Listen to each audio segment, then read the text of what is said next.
7 mysterious series diseases defy explanation, from a dancing plague to a laughing plague. The symptoms were clear, but the culprit was not. Mass euthanasia, also known as mass hysteria, epidemic hysteria, or contagion hysteria, occurs when symptoms with no apparent medical cause spread among members of a community.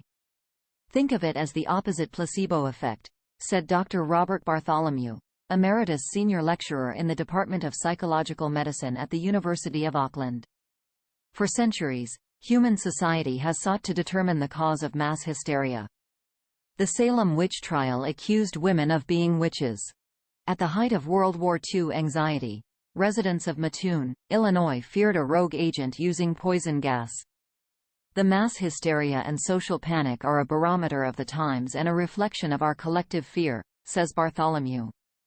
The imaginary causes behind these actual symptoms reveal the anxieties of each era. Here are 7 such cases throughout history.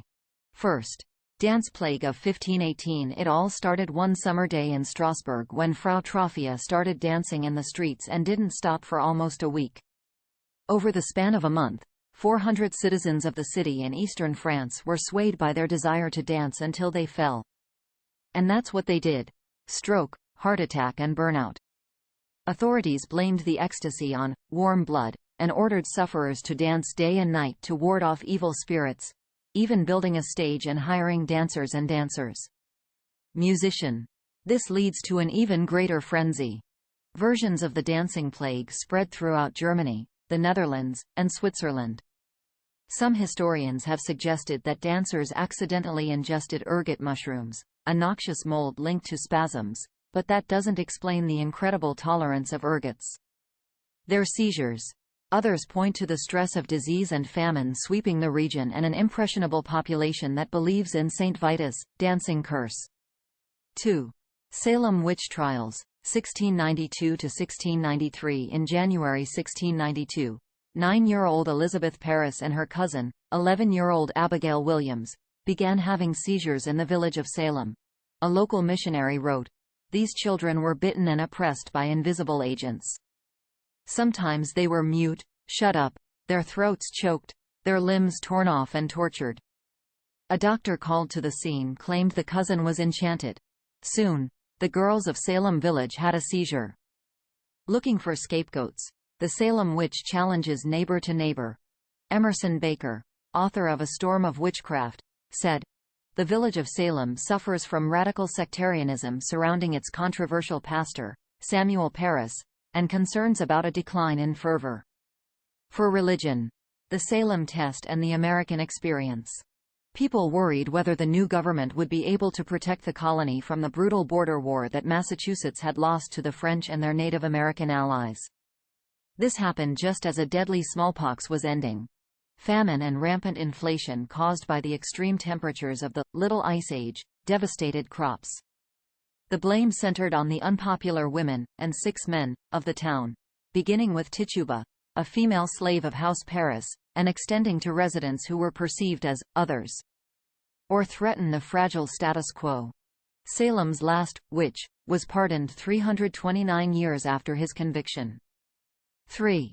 Translation of handwriting shaking in 1892. In 1892, the hands of schoolgirls in Gross Tins, Germany began to shake uncontrollably as they tried to write.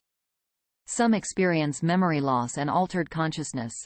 The following year, students in Basel, Switzerland began to shake. Dr. Bartholomew said, "The writing boom in Europe in the late 19th century was a direct result of a new teaching method that treated the mind as a muscle that needed to be exercised. The tedious and repetitive exercises took a heavy toll on the physical health of the students. It's a way of escaping the dreaded subconscious writing lessons," says Bartholomew. 4. Mattoon's crazy explosives, 1944. At the height of World War II paranoia, the town of Mattoon, Illinois was awash with reports of a mysterious man spewing gas at unsuspecting victims. The first was Aline Carney, who described a sweet, foul smell in the bedroom, leading to paralysis of the legs and lower body. When Kearney's husband came home from work that evening, he saw a stranger outside their house.